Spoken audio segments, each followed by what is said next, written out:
অনুষ্ঠানটিতে বিংশ শতাব্দীর সমাজ চিত্রিত হয়েছে, যেখানে বাল্যবিবাহের মতো সামাজিক কুপ্রথার প্রচলন ছিল। চ্যানেল এবং নেটওয়ার্ক এই ধরনের প্রথার অনুমোদন করে না এবং তীব্র নিন্দা করে। উঠলো, আসুন ম্যাম, বসুন। হ্যাঁ বসুন, আস্তে আস্তে। কি করে কি হলো বলো দিনি? কিচ্ছু বুঝতে পারছি না মা। কবরে বসে কি বললেন? বললেন তো ঠিক হয়ে যাবেন। উনি ওষুধ দিয়েছেন, খাইয়েছি, এখন তো ঘুমোচ্ছেন। আপনার ছেলে মোটে কথা শুনতে চায় না মা। সেই সকাল থেকে দৌড়দৌড়ি করেছে, মুখে কিচ্ছুটি দেয়নি, শুধু ওই জবাটা শপথ করে দিয়েছিল। কি করবে বলো, বোধার সব বের দায়িত্ব তো ওর কাঁধেই পড়েছে। জামাইটা তো অকম্মা ডেক। ঠাকমা, বোধা দাদা বিয়ে কি হয়ে গেছে? এখনো তো কোনো খবর পাইনি রে। আমার চিন্তা তো সেই নিয়ে হচ্ছে রে দিদি ভাই। তারা যা উগ্রমূর্তি দেখে গেছে, বিয়ে বাড়িতে আবার না কোনো ঝামেলা বাঁধে। ফোনেটাও যেতে পারলে না। উনি তো এই শরীর নিয়ে সেখানে যেতেও পারবে না। সেটাই তো ভয়। ওই ছোট ছোট ছেলে মেয়েদের কাঁধে বের দায়িত্ব পড়েছে, তারা সামলাতে পারবে তো? মা, জামাই তো ওখানে আছে। ছাড়ো তো ওর কথা, ওর উপর আমার কোনো ভরসা নাই। ওই এঁটো খায়, মিটের নবে।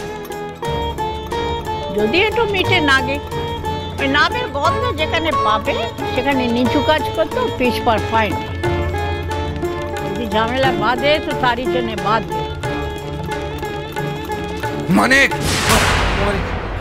মা, তুমি উঠে পড়লে কেন? কি হলো, স্বপ্ন দেখেছো? হ্যাঁ, দুঃস্বপ্ন, বড় দুঃস্বপ্ন দেখেছি। গিন্নি, কি হয়েছে বলো না। আমার মন বলছে যে ওই বিয়ে বাড়িতে না গোল বেঁধেছে, সব ঠিক হচ্ছে না ওখানে। তুমি শুধু শুধু চিন্তা করছো গো। দেখো ওখানে বাচ্চা, বৌমা, বাচ্চার বন্ধুরা সবাই আছে তো। তুমি কিচ্ছু ভেবো না, ওরা বোধার বিয়ে দিয়ে তারপর ফিরবে। না না, ওরা সামলাতে পারবে না, আমাকে যেতে হবে। তুমি কোথায় নামছো? দেখি তোমার গা তো জোরে পুড়ে যাচ্ছে গো। তুমি কোথাও যেতে হবে না, তুমি বিশ্রাম করো এখন। এখন আমার নিজের কথা ভাবার সময় নয়। দেখেছো তো কি যে করে। কেন এমন করছো গো? তুমি বললেন না যে তোমার শরীরে এখন জোর নেই? বিয়ে বাড়িতে বিপদ, আমাকে আটকাতেই যাবে, আটকাতেই যাবে।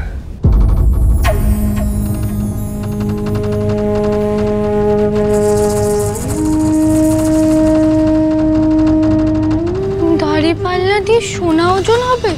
শুধু সোনা না বৌদিদি, আমাকে ওজন করা হবে। আর ওজনের সমান সোনা? এটা তো সোনার খনি লাগবে রে মানে। কিন্তু বিভূতি খুড়ো এত সোনা পাবেন কোথা থেকে? তোর পিসে মশাই তো নোলা কম নয় রে। এত টাকা খেয়েও ওনার শান্তি হলো না। তার সাথে আবার ঢোল দাদু জুটেছে। আগে এবার বাবা ওনাকে ঘাড় ধাক্কা দিয়ে বের করে দিল, তাও ওনার শিক্ষা হলো না, আবার চলে এসেছে পণ নিতে। কিন্তু আমি বুঝতে পারছি না বিভূতি খুড়ো কেন ওদের শর্তে রাজি হয়ে গেলেন। আজ বাবারা লোকসান করলে, সকাল থেকে কিছু না খেয়ে আমার শরীরটা পুরো আলোকের মতো হালকা হয়ে গেছে। এ ঠিক নয় ভোঁতা ঠাকুরপো, তুমি দাঁড়িয়ে পারলে বসবে না। না বসলে যেমন বিয়ে হবে না। কিন্তু পণ নেওয়া যে অন্যায়। এ আমার বাবা আর ঠাকুরদা অন্যায় ছাড়া কিছু করে নাই। তুমি দেখো নাই বাবা কেমন কথায় কথায় মামা বাবুর কাছে গাল গায়। শোনো না, আমাদের ওই ভিক্ষা ছাড়ার কোনো উপায় নেই। লোকের কাছে আমাদের ভিক্ষা চাইতেই হবে।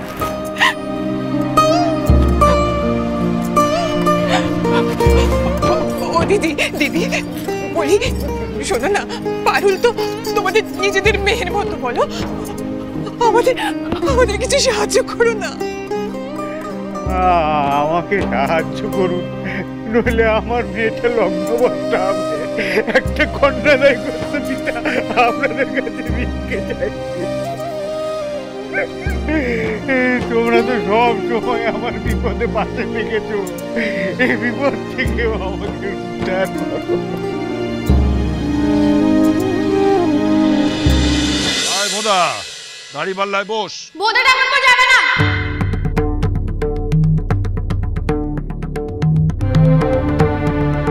এই যে নাথ বৌমা, তুমি এর মধ্যে এসো না। যত দেরি হবে তত এনারা বিপদে পড়বে। হ্যাঁ, তুমি কি চাও তোমার জন্য একটা মেয়ে লগ্নভ্রষ্ট হোক? না না, আমি বিপদে করে মেয়েকে লগ্নভ্রষ্ট হতে দেবো না। হ্যাঁ, তুমি ঢোল দাদু আর পিসে মশাইয়ের কথা শুনে এরকম কাজ করো না বোদা ঠাকুরপো। একই পিসে মশাই ওনাদের সব টাকা নিয়ে নিয়েছে, তুমি ওনাদের আর বিপদে ফেলো না। না বসলে যে লগ্ন বয়ে যাবে বৌদিদি, তারপরে তো খালি হাতে বাড়ি ফিরতে হবে। আর বাড়িতে বউ না নিয়ে গেলে কি করে মুখ দেখাই বলো তো? এমন বিয়ে পাগলা ছিল আমি আগে দেখিনি। কিন্তু আমরা দেখেছি। কাকে? তোকে হাত বৌঠার সঙ্গে তো দেখাটা পরে হয়েছিল তাই, নইলে কিন্তু তুই ভোঁদার চেয়েও বেশি বিয়ে পাগলা ছিলে ভাই। তা বটে। এখানে আমার বিয়ে নিয়ে আলোচনা করার সময় নয়, আমাদের এখন এই বিয়েটা বন্দোবস্ত করতে হবে। এসো দাদু ভাই, বসো বসো বসো বসো বসো বসো।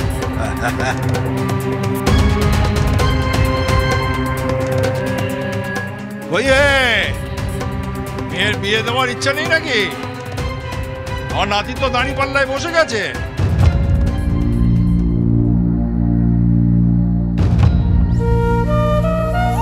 এই যে আমার সোনা দানা টাকা পয়সা যা কিছু ছিল সব সব তুলে দিলাম।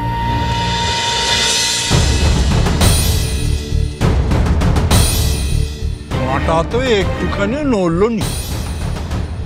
যতক্ষণ না কাঁটা মাঝখানে আসে চাপাতে থাকুন।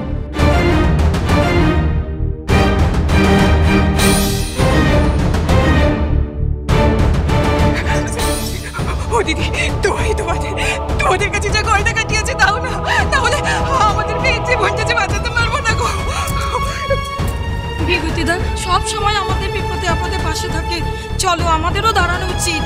হ্যাঁ, মেয়েটার বিয়ে না হলে সর্বনাশ হয়ে যাবে। যা যেটুকু গয়নাগাটি পরে এসেছি চলো দিয়ে দিই। চল চল চল।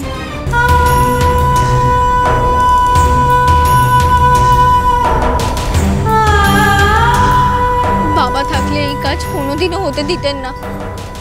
আমার বাবাও পণ দিতে চেয়েছিলেন, কিন্তু এ বাড়ির বাবা একটা কানা করিও নেননি, উল্টে সব ফেরত দিয়ে দিয়েছিলেন।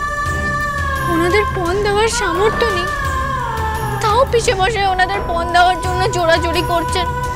ঢোল দাদুদের এই স্বভাবের জন্যই বাবা ওনাকে এত অপছন্দ করেন বউ। আর আমরাও যে ওদেরকে গিয়ে আটকাবো, কোথার হবু শ্বশুর যে সেই রাস্তাও বন্ধ করে দিলেন।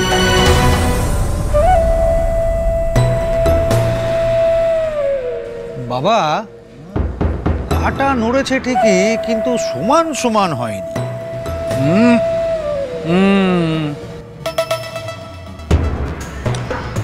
তাহলে আর কি, এই মুখেই বরযাত্রী নিয়ে বিয়ে বাড়ি ছেড়ে ফিরে যেতে হবে।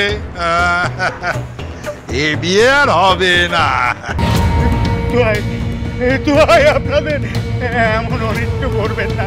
দেখুন, আমার যা ছিল, আমার পাড়া পড়ছি আত্মীয় স্বজন সবাই সব উজাড় করে দাঁড়িপাল্লায় চাপিয়ে দিয়েছে।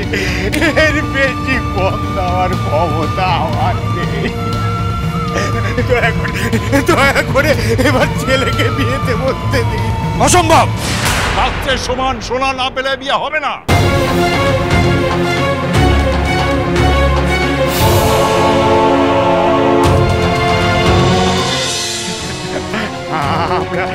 আমরা আমাদের সাধ্য মতো সব দিয়েছি। দয়া করে বিয়েটা ভেঙে দেবেন না, আমার মেয়ের জীবন নষ্ট হয়ে যাবে। সে চিন্তা আপনাদের, আমাদের নয়। চেদো, চলে আয়।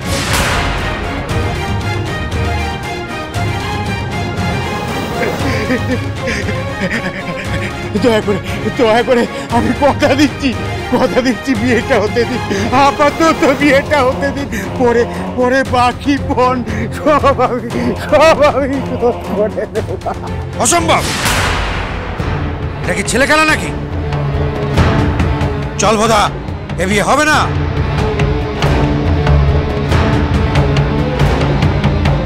মানে আমার বিয়ে হবে না?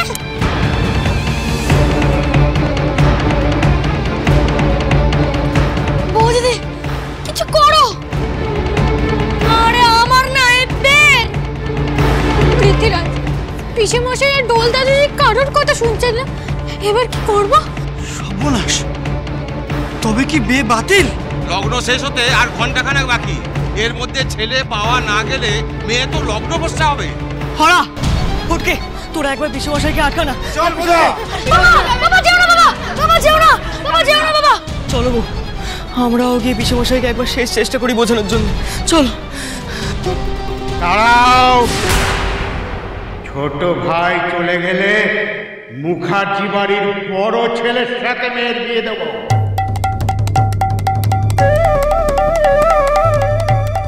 এই মণ্ডপেই আমার মেয়ে পারুলের বিয়ে দেব। এতক্ষণ নরমে বলেছিলাম, এবার আমার আসল রূপ দেখবে। না না, আমাকে ছেড়ে দাও। না আমাকে ছাড়ো, ছেড়ে দিন আমাকে। পৃথ্বীরাজ, মাধব, আমার বন্দুকটা নিয়ে আয়। ছেড়ে দিন আমাকে। পৃথ্বীরাজ,